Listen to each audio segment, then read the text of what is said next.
李梅树纪念馆2022梅树国展览，以时代风景做主题，经100早期画家所画作品，全部是台湾风景，要带民众行一段时空的路程。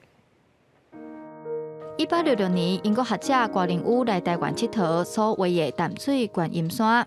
也有孤山岛、淡水古里的人物像等等。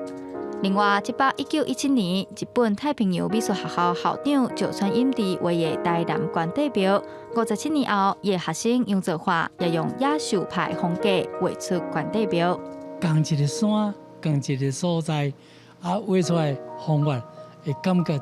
无同款，会当来欣赏每一个画图家伊看的标准，甲伊所画的物件的气味甲气氛上就不一样了。